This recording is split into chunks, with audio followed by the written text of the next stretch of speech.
손을 대지 않고 최대한 이쁘게 성형이 곱게 되는 습관을 들이는 게 좋습니다. 이런 습관들이 몸에 있게 되면은 모든 시공들을 어떤 필름이든 깨끗한 시공, 안전한 시공, 좀 더 빠른 시공을 할 수 있는 근본적인 기본기가 형성이 되는 거죠.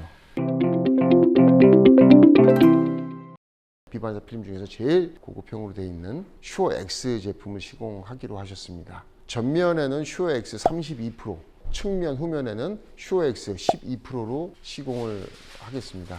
슈어 제품은 승용차 기준으로 200만 원입니다. 전면, 측후면, 파노라마, 썬루프 기준이고요. 이 차는 이제 대형 RV 차에 속합니다. 그래서 전면, 측후면, 파노라마, 썬루프까지 해서 대형 RV 버전이 230입니다. 슈어에 대한 제품 설명은 말이 필요 없죠. 모든 농도의 96% 열차단이 되는 초고성능 제품이고요. 최고급 버전입니다. 슈어 제품이 나온 거는 12년이 됐습니다. 12년 동안 최고의 그 하이엔드 중에서도 하이엔드 제품이라고 할 수 있죠. 모든 브랜드를 통틀어서 제일 하이엔드 제품이라고 볼 수 있습니다. 이게 지금 초고사양 제품이라고 말씀드릴 수 있고요. 그래서 슈어 제품을 선택하셨기 때문에 제가 한번 슈어 제품으로 시공을 해보도록 하겠습니다. 제가 또 오늘도 마찬가지로 전면을 보여드릴 거고 또 측면 하는 걸 보여드리겠습니다. 전면은 제가 한번 이번에는 성형을 할 때 손을 대지 않고 가장 평평하게, 최대한 더 평평하게 성형이 끝난 다음에도 구불구불한 부분이 덜하게 시공하는 방법으로 조금 시간을 들이더라도 더 정성껏 한번 시공을 해보도록 하겠습니다.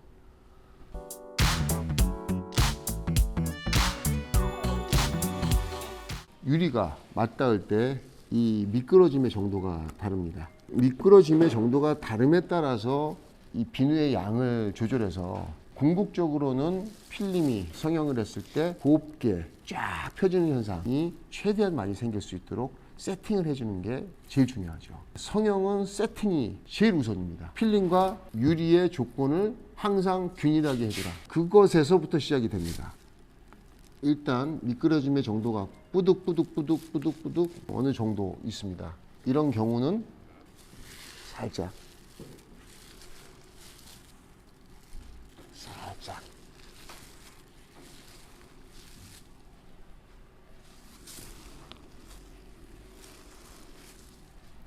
아주 얇게 성형이 되는 부분만 비누칠을 해라. 다시 한번 강조해서 말씀드립니다. 여기에다가 돌려서 비누로 떡칠할 이유가 하나도 없습니다. 여기는 이 비누칠, 요거는 일반 비누 쓰시면 안 돼요. 아이보리를 쓰셔야 됩니다. 아이보리 비누를 써야 되는 이유는 말랐을 때 분말 형태로 곱게 마르기 때문입니다. 말랐을 때, 지금 말랐죠? 말랐을 때 이 분말이 곱게 되어 있습니다. 일반 비누는 지금 떡 같은 느낌이죠. 눌러붙어요. 그리고 가루가 생기지 않습니다. 가루가 불규칙적으로 생깁니다. 얘는 좀 규칙적으로 생기기 때문에 아이보리 비누를 쓰라는 얘기고요. 비누칠을 하는 유일한 이유는 미끄러지라고 하는 겁니다. 필름이 달라붙기 때문에. 근데 비누칠을 여기에다 하시게 되면 얘가 미끄러나요.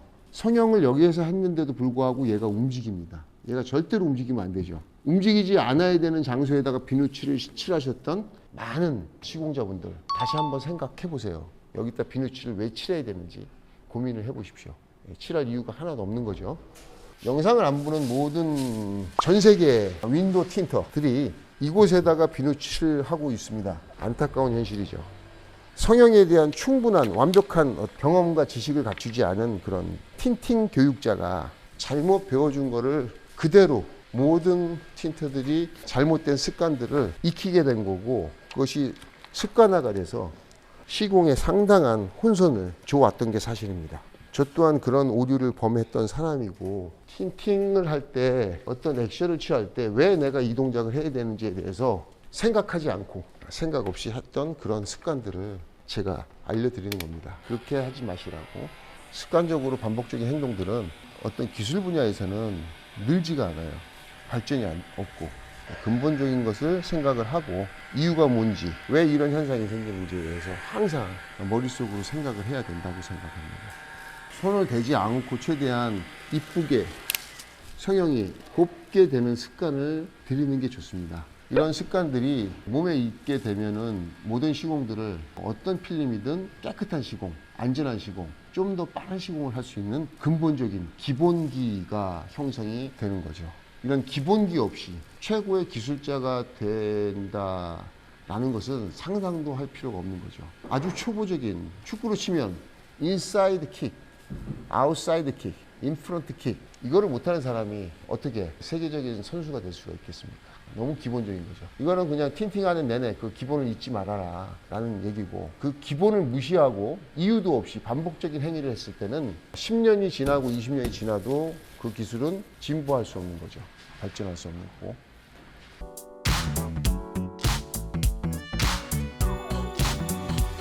자, 이 히트 시링킹에서의 기본은 뭐냐? 세팅입니다. 이 기본적인 세팅, 딱 달라붙어서 움직이지 않게 하는. 움직이지 말라고 그러는데 여기다 비누칠을 칠했던 모든 분들, 여기는 움직이지 말라고 H존을 그리고 물을 뿌리고 달라붙게 하는 거죠. 근데 움직여야 될 부분은 이 부분과 이 부분이 필요한 겁니다. 그거를 가만히 계속 생각을 해보세요. 그 생각, 기본적인 생각을 하게 되면은 늡니다. 조금씩 늘어요. 한 번은 이루어지지 않습니다. 영상을 보고 몇 번 해봤다고 해서 안 된다고 포기하지 마세요. 하다 보면 돼요. 단지 기본인, 세팅, 제가 기본이라고 하는 것들을 꼭 지켜주면 언젠가는 됩니다.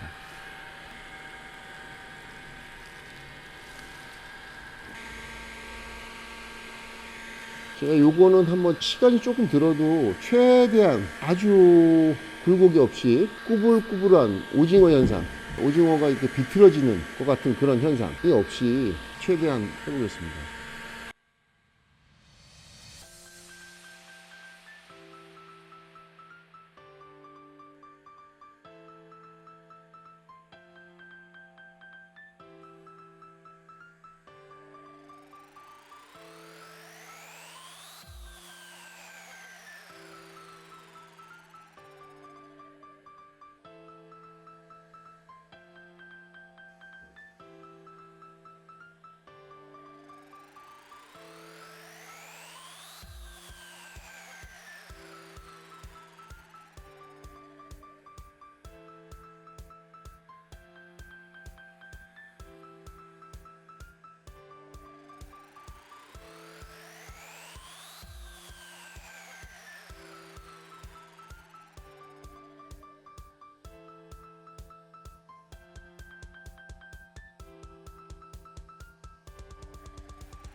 슈어 32 제품으로 제가 최대한 손을 대지 않고 깔끔하게 내려고 노력을 했습니다. 특히나 제일 중요한 거는 이 내 모서리가 성형을 했을 때 뜨는 현상이 없게 하는 게 중요하고요.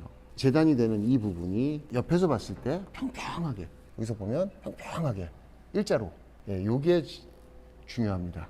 이 부분이 이렇게 평평하게 돼 있느냐 안 돼 있느냐, 또 상단 부분 재단을 하고 마감이 되는 부분이죠. 이 부분이 조금 꾸불꾸불하고 평평하게 이렇게 유리하고 접점이 이루어지지 않으면은 안에서 조금이라도 일어나게 되면 그 일어난 틈으로 먼지가 유입이 됩니다. 그래서 포커스는 이 부분 내 모서리에 포커스를 줬습니다. 이렇게 해서 이제 성형이 좀 이쁘게 돼야 되겠다, 이런 것이 몸에 좀 있게 되면은 보기 많은 차들이 들어왔을 때도 크게 시간이 추가되지 않고 어려움 없이 깔끔하게 성형할 수 있는 어떤 기본적인 기초적인 기술로 익히게 되는 거죠. 이 점박이로부터 어느 정도의 테두리 간격이 있는지를 봐줘야 되고요.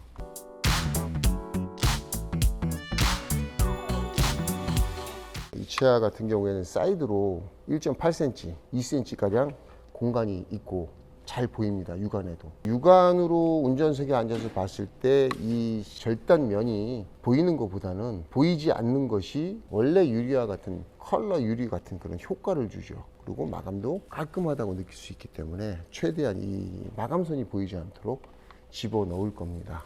그리고 위 상단에는 공간이 없어요. 아예 그냥 점박이 끝에 그냥 바로 우쭈발이 마감이 되어 있기 때문에 상단에는 아주 타이트하게, 그 다음에 사이드는 좀 널찍하게 시공을 할 거고요. 지금 현재는 룸미러를 탈거한 상태입니다. 룸미러 탈거는 아우디 카바를 탈거한 거하고 똑같습니다. 어려움이 없습니다. 룸미러를 탈거하셔도 전혀 무방하십니다. 예, 잘 떨어지고요. 떨어지면서 플라스틱이 손상이 될 확률이 적은 그런 구조로 룸미러 카바가 만들어졌습니다. 너무 걱정하지 마시고 제끼면 됩니다. 제가 재단을 하겠습니다. 보통 스테인레스도 기스가 잘 안 갑니다. 자국은 생길 수 있어요. 그 자국은 컴파운드로 닦아주면 돼요. 하지만 그거보다 조금 더 안전한 게 없냐, 완벽한 게 없냐라고 하면은 로터리 칼이 안전합니다. 얘는 날이 원형 날로 돼 있고 구르게 만들어져서 유리의 스트레스가 적죠. 얘는 미끄러지는 커팅이고요. 얘는 구르는 커팅입니다. 유리가 지금 커팅하는데 별반 어려움이 없기 때문에 보다 안전하게 해라. 그러면 제가 원형 칼을 추천 또 드립니다. 물론 스테인리스도 상관이 없지만 오늘은 원형 칼로 커팅을 하겠습니다. 점박이로부터 2cm 정도가 두툼한 도트를 형성하고 있기 때문에 그 도트 밑에 2cm 밑으로 커팅을 해야 되겠죠. 28mm, 3cm가 조금 부족합니다.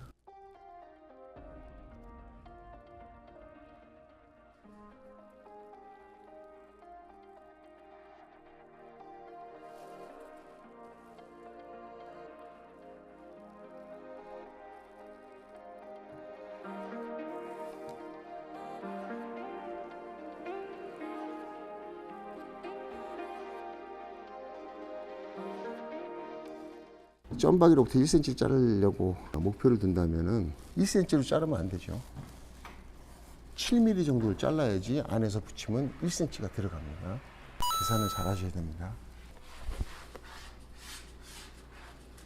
이 상단은 조금 정밀하게 각도를 이렇게 돌리면서 해야 되기 때문에 스테나를 이용해서 커팅을 해줘야 좀 더 원활한 커팅이 이루어질 수 있겠죠.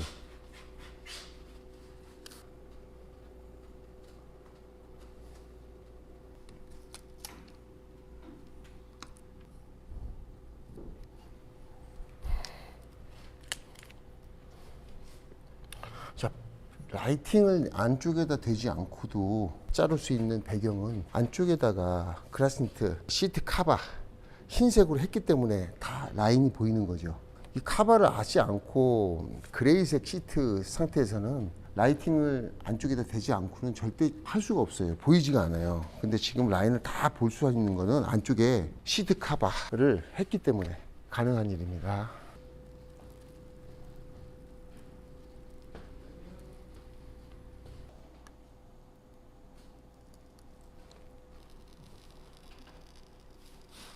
지금 성형을 하고 재단하는 것까지 마쳤습니다. 예, 필름은 이제 물 뿌려가고 말아서 안쪽에서 시공하도록 하겠습니다.